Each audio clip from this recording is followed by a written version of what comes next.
vamos iniciar a aula. Estamos caminhando para a reta final na cadeira de Cristologia.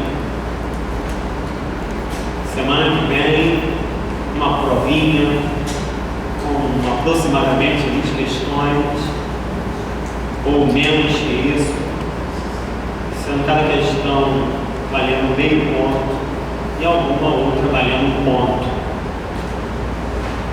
Haverá questões de múltipla escolha, questões objetivas, dissertativas que você vai escrever, e tudo que cair na prova foi falado em sala de aula. Estude pela apostila, você vai se dar bem se você estudar. Faz parte, é o processo. A prova não deve ser encarada como algo somatório, como algo que me reprova. Na verdade, a prova deve ser encarada como algo mediador, como algo que é um mediador, e aquilo que vai ser um diagnóstico, um processo de ensino-aprendizagem. E assim que você deve encarar a prova. Por quê? Porque se todas as notas foram baixas demais, houve algum problema no processo. A gente tem que reavaliar o próprio professor. A prova serve para isso. Infelizmente, foi usada como instrumento de quantificação, de quantidade, não de qualidade. Mas, como nós temos duas avaliações, eu vou pedir o Samuel para orar, para iniciar. E aí eu falo das avaliações. Samuel, por favor. Pode deixar os irmãos sentados, Samuel. Estão cansados. Só curva a sua cabeça. Dê glória a Deus, Samuel. Senhor Deus e Pai, em tua presença, Senhor, estamos aqui mais uma vez para estudar a tua palavra, para ouvir a tua voz, para poder nos preparar, para poder anunciar a tua palavra. Ser conosco, nos abre entendimento para que possamos alcançar, Senhor, meu Deus, perfeição, apregoar o teu evangelho. Nos guarda e nos dá a tua paz, Senhor. Em nome de Jesus, que nós te pedimos agora. Amém. Então, a nossa avaliação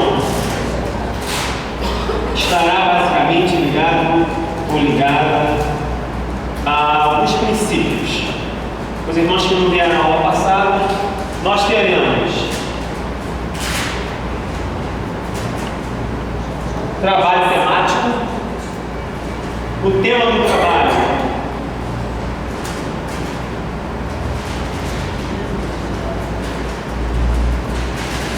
Jesus histórico.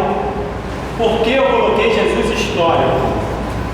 Olha, no estudo da Cristologia, você tem que entender que Jesus Cristo é completamente Deus, completamente homem, coexistindo no ser de Jesus. Como homem tinha espírito, alma e corpo. Como homem chorou, teve fome, padeceu necessidades, foi tentado. Como Deus é o Deus criador de todas as coisas. Só que aí estaria a resposta da pergunta da aula anterior. Qual a importância da encarnação? A encarnação de Cristo, ou seja, o verbo se fazendo carne, é importante para o seu sacrifício. Você tem em Cristo a necessidade de uma morte expiatória para trazer a redenção. O que é redenção? O que é resgate? Comprar um escravo de volta, para trazer expiação, expiar, cobrir o pecado. Essa é a ideia já estava no Antigo Testamento. Contudo, em Cristo se tira o pecado. Não há mais memória desse pecado, ficou para trás, ficou. Se apaga aquilo. O tempo da ignorância não é levado em conta. Por quê? Você nasceu pecador. Gênesis 5, 3.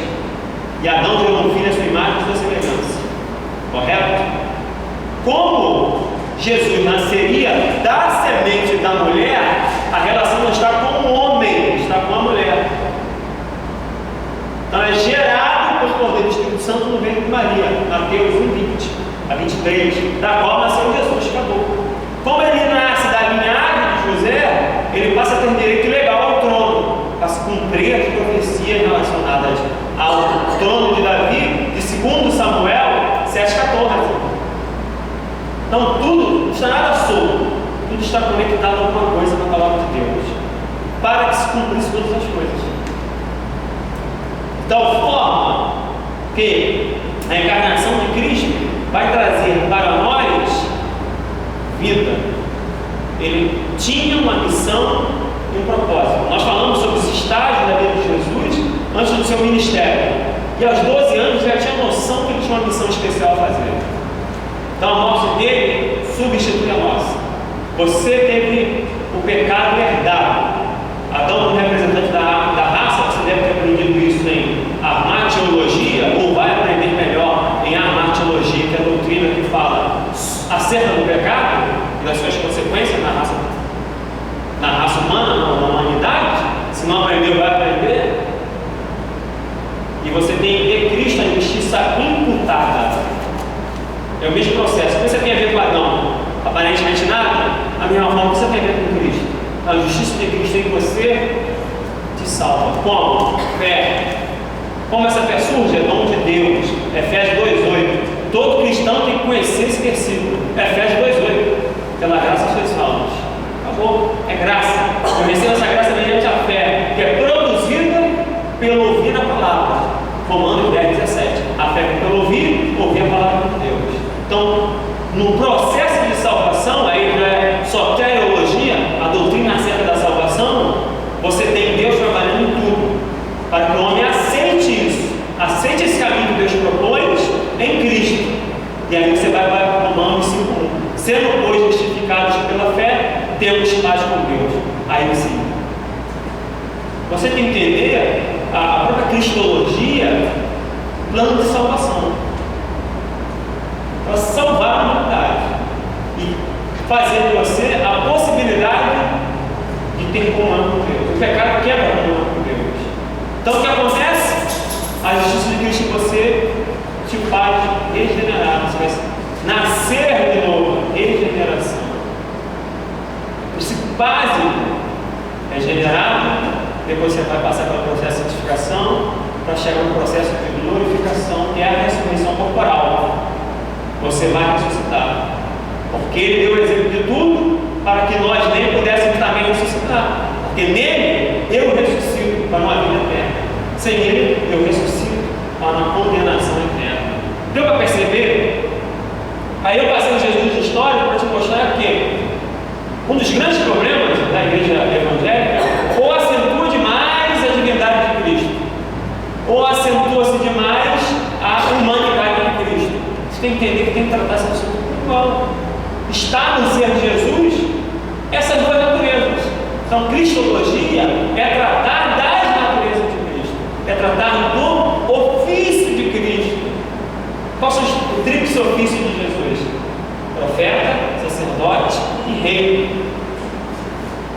Veio como profeta, atualmente está no céu intercedendo como sumo sacerdote fiel, e voltará como rei para reinar e também para julgar, para se cumprir até o próprio Salmo 2 e outras passagens do Antigo Testamento se cumprem em Cristo.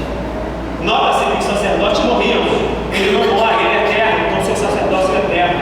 Não é segundo Arão, é segundo Melquisedeque.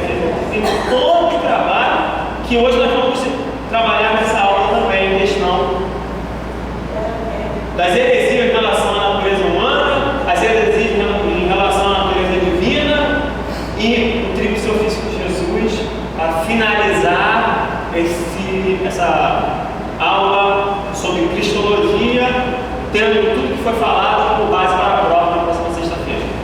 Então nós temos um trabalho temático de Jesus de história, para ter uma análise de como o mundo vê Jesus, mas uma prova. Essa prova vai ser somada ao trabalho, e aí você tem um resultado final. Esse resultado pode ou não ser acrescido por uma coisa que nós vamos chamar de DA. O que é DA? Desenvolvimento do aluno. É aqui a participação do aluno em sala de aula, é o que o aluno tem feito, os trabalhos. O seu próprio trabalho, ele também é avaliado por DA. Aquela questão que foi passada na aula anterior, vai participar do DA. DA pode ser um ponto. Então, vou analisar o quantitativo da prova mais o trabalho, que o trabalho vai valer menos, a prova vai valer mais, ou vou dividir a sua soma. Fica o critério do professor e fica acertado posteriormente. Como é que os outros professores têm feito? Tem somado, dividido ou só somado? Então, é um caso a se ver depois. Então, vamos iniciar. Vamos falar sobre as naturezas. Então, você sabe que dentro do ser de Jesus, existem duas naturezas, correto? Sim ou não? Quais são essas naturezas do ser de Jesus? Bodas de vida. Então, no ser, você tem duas naturezas: a divina e tem a humana. Jesus deixou de ser Deus quando encarna? Não.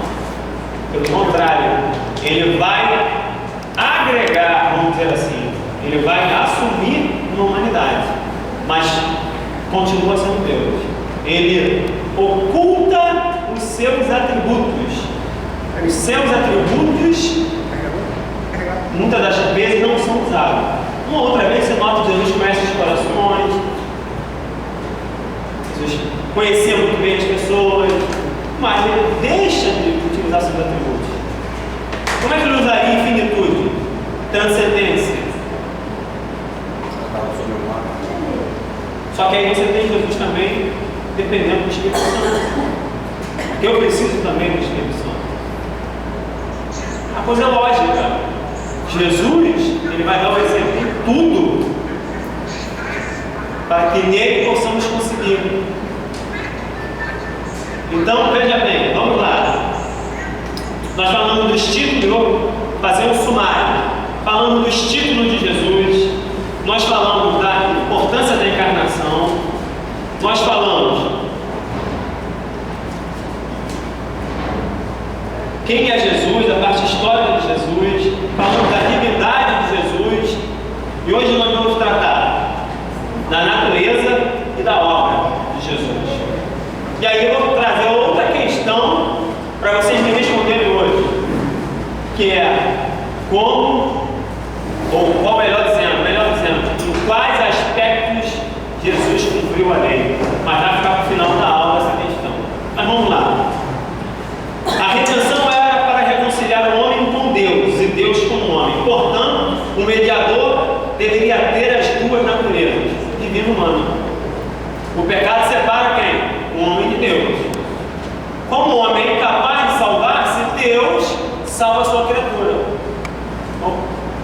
trazendo ou promovendo um meio de salvação, um caminho. Deus, ele vai promover pactos durante toda a história sagrada, com cada uma das personagens. Com Adão, você tem o pacto edênico. Com Noé, o pacto noético. Então, cada uma dessas personagens ele vai tratando um pacto.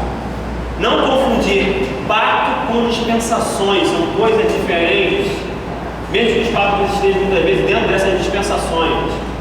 Aí você tem o Noé, tem o Abraão, que é o Abraão. Aí você tem o mosaico, depois tem o palestínico, que é na entrada da terra da Palestina, tomada da terra do Canaã. Depois você vai ter a nova aliança com Cristo.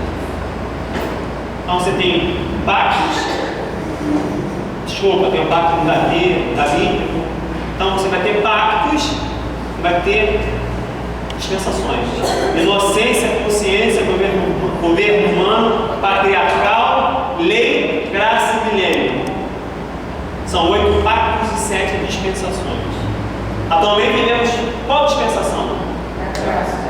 A graça. Que essa dispensação termina, segundo a visão da Assembleia de Deus, com o arrebatamento da igreja. A igreja sendo arrebatada, termina-se essa dispensação. Não. Você volta a contar a última semana de Daniel. Como Daniel leu Jeremias e viu que havia 70 anos de cativeiro que não corresponder aos anos sabáticos, ok? Então Deus só cobrou de Israel porque Israel devia a Deus. Nada mais, nada menos. Só que as 70 semanas de Daniel, profeticamente, está passando 90 anos. Que começa com a reconstrução da cidade, melhor, do muro, com Neemias. Por isso que o livro de Neemias é importante. Neemias vai dar início às semanas proféticas de Daniel 9, 24 a 27. Em Neemias os tempos vão passando. Primeira semana, 62 semanas, até o Messias ser tirado, ou seja, morto. Com a morte do Messias, você tem o tempo contando, mas o tempo vai parar nas 69 semanas, que é a entrada de Jesus em Jerusalém. Quando o povo aclama, bendito aquele que vem em nome do Senhor, filho de Davi, hosana a Deus nas alturas, ali para a semana profética, que só volta a contar com o arrebatamento da igreja. São 7 anos que vão compreender a grande tribulação. 3 anos e meio de falsa paz, o pacto com o Cristo, e os últimos 3 anos e meio que é a grande tribulação. Deu para perceber? Você tem que ter uma visão completa. Muitas vezes o problema do estudante, de qualquer área, secular ou não secular, bíblica, é fragmentar ou segmentar demais as matérias. Ele não consegue ter uma visão panorâmica de tudo e não consegue fazer as conexões dos assuntos. Então, é importante que você consiga conectar todos os assuntos. Nós estudamos aqui segmentado, ou seja, separado cristologia. Mas cristologia tem tudo a ver com a marciologia, que é pecado. Tem tudo a ver com soteriologia, não é soteriologia não, é soteriologia. Soteriologia para quem é solteiro. Caramba. Soteriologia é salvação. Entendeu? Para você ver que esses assuntos são conectados. E aí você não pode falar do Filho sem falar da Trindade, você vai voltar para... Você já tiver teologia própria, acredito eu, ou teologia. Porque teologia é um conjunto de matérias, ou o estudo acerca de Deus. Acredito que você estudado sobre Deus, o Pai. Então agora você está buscando entender com mais proximidade. Então, dentro do ser de Jesus, nós temos 2 naturezas. Então, a essência precede a existência. Vou dar um termo filosófico. O que significa isso? Você só reconhece as coisas por características. E a palavra de Deus nos revela como Jesus agia. João capítulo 11 é um dos melhores capítulos para falar da humanidade e divindade. Porque a hora Jesus chora, porque vê a miséria, a situação humana, e olha que Jesus vai trabalhando a ressurreição de maneira diferente. A filha de Jairo tinha acabado de morrer. Acabou de morrer, fácil. É isso? Depois lá, o filho da viúva de Naim, ela estava levando o caixão para a sepultura. Tinha passado pelo processo de especiaria do povo, já estava mais difícil agora. Jesus toca ali, vai embora, bota ele. E aí, devolve lá para a filha, sua mãe viúva, ser viúva naquela época, sem filho, era uma desgraça. Lembra que a mulher é dependente do homem, uma mulher sozinha, era complicada naquela sociedade. Sem falar em outros tempos. Então, depois você tem, mais na frente, se não estiver esquecendo nenhuma ressurreição, o Lázaro. Já eram 4 dias. Fedendo, está podre. Então Jesus fez o que ali com Lázaro? Ressuscitou, reconstituiu o corpo podre. É muito mais coisa. Deu para perceber como os milagres vão levando Jesus a algo maior? Nenhum milagre é igual 100%, irmão. Tem as suas variedades. Tinha leproso, Jesus falou, vai, ser curado. Aí só voltou o samaritano. Outro, se quiser cego, eu posso ser, seja, tocou, seja limpo. Um cego ele mandou ver, outro cego ele cospe no chão, dá esse lavado no banho lá. Cada milagre é uma maneira diferente. E era o mesmo problema, ou quase o mesmo problema. Porque não, Jesus não curava só doença, curava também enfermidade. Enfermidade é uma coisa, doença é outra. Você tem que começar a analisar essas coisas. Então, a essência precede a existência. A essência são características. Então, as escrituras vão demonstrando coisas, revelando coisas para nós de forma paulatina, progressiva. Ou você acha que muitos que andavam com Jesus viram os milagres e acreditavam nele? Por quê? Porque tinha um Jesus histórico? Não, porque tinha um conceito histórico de Messias. Um conceito de Messias guerreiro, libertador, igual a Davi, homem de guerra. E Jesus não queria uma revolução, queria uma revolução. Revolução é mudança de vontades. Era um reino. E sabe quando é que os discípulos entenderam isso? No Pentecostes. 10 dias após a ascensão de Jesus. Eles foram entender que era para pregar o Evangelho. Que o tempo das promessas se cumprir conforme a vontade de Deus. Porque eles até tinham certa dúvida. Se você ler Atos 1, do 7 a 11, eles vão perguntar: restaurará Israel nesse tempo? Aí Jesus responde o quê? Não, é lícito vocês saberem que o Pai pré-determinou para você poder acabou. O que for para acontecer, vai acontecer no tempo de Deus. Alguma coisa sobre isso? Não. Eu vou. Então,